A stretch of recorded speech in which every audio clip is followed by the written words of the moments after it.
Assalamualaikum warahmatullahi wabarakatuh. Perkenalkan, saya Hafina Hilatul Saadah dengan NIM 2501050059 dari Rombel B. Di sini saya akan membuat tugas psikologi perkembangan yang diampu oleh Bu Sri Samiasih. Yang pertama tentang pengetahuan psikologi perkembangan mulai dari pengertian, ruang lingkup, dan juga manfaat psikologi perkembangan.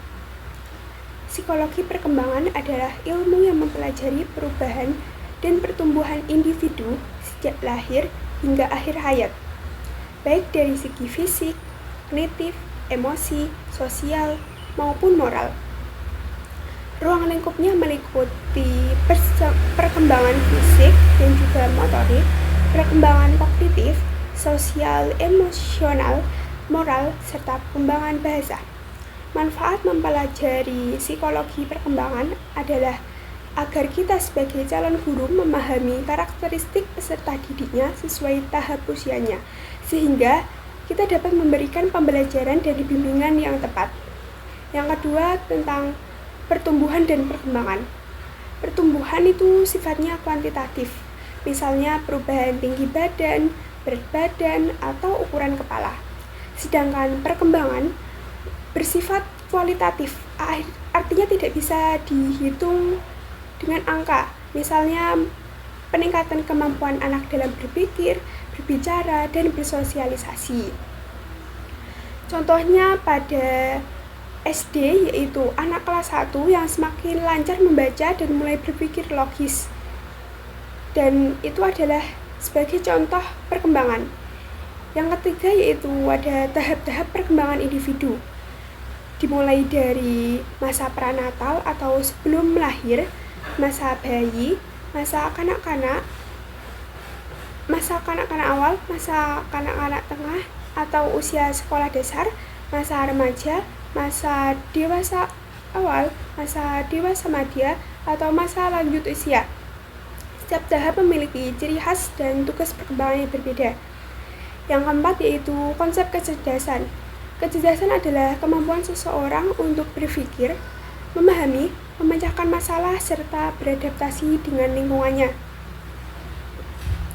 Menurut teori kecerdasan majemuk dari Howard Gardner, ada beberapa jenis kecerdasan seperti linguistik, logis matematis, spasial, musikal, kinestetik, interpersonal, dan eksistensial. Artinya, setiap anak memiliki potensi yang berbeda dan perlu dihargai. Yang kelima yaitu tentang perkembangan kognitif dan juga bahasa.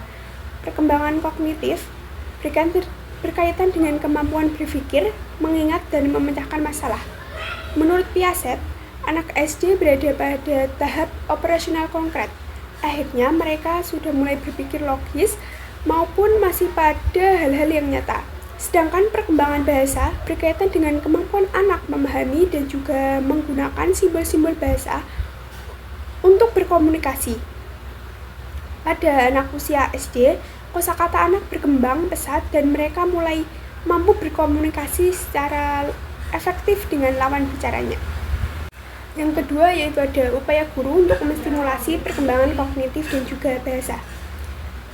Saya menyadari bahwa tugas utama guru adalah membantu siswa berkembang secara optimal. Untuk menstimulasi perkembangan kognitif dan juga bahasa, saya akan melakukan beberapa cara. Di dalam kelas, saya akan menggunakan metode belajar aktif seperti diskusi, eksperimen sederhana, dan juga permainan edukatif. Saya juga akan memberikan pertanyaan-pertanyaan yang menantang untuk mengembangkan kemampuan berpikir kritis anak. Selain itu, saya akan memperkaya kegiatan literasi seperti membaca cerita, menulis pengalaman, dan juga berdiskusi kelompok. Di luar kelas, saya akan mengajak siswa melakukan kegiatan observasi lingkungan, bermain peran, dan juga lomba bercerita untuk melatih kemampuan bahasa mereka. Dengan cara tersebut, saya harap siswa dapat belajar sambil berinteraksi secara alami. Yang ketiga yaitu bagaimana cara menyikapi anak yang memiliki kemampuan berbeda, seperti ada yang cerdas, ada yang biasa saja, dan juga ada yang masih sulitan belajar. Nah, ketiga hal tersebut itu disebabkan oleh beberapa faktor, antara lain faktor genetik, lingkungan keluarga, pola asuh, gizi, kesehatan, dan juga motivasi belajar. Sebagai calon guru, saya harus menyikapi perbedaan tersebut dengan baik. Saya tidak akan membanding-bandingkan mereka, tetapi saya akan menghargai keunikan masing-masing anak. Saya akan menerapkan pembelajaran yang berbeda sesuai dengan kemampuan mereka, memberikan dukungan bagi yang kesulitan, dan menantang siswa yang lebih unggul agar terus berkembang menjadi lebih baik. Yang terpenting, saya harus bisa menciptakan suasana belajar yang positif, inklusif, dan juga menyenangkan bagi semua siswa. Terima kasih telah menonton video yang telah saya buat. Maaf apabila ada salah kata. Wassalamualaikum warahmatullahi wabarakatuh.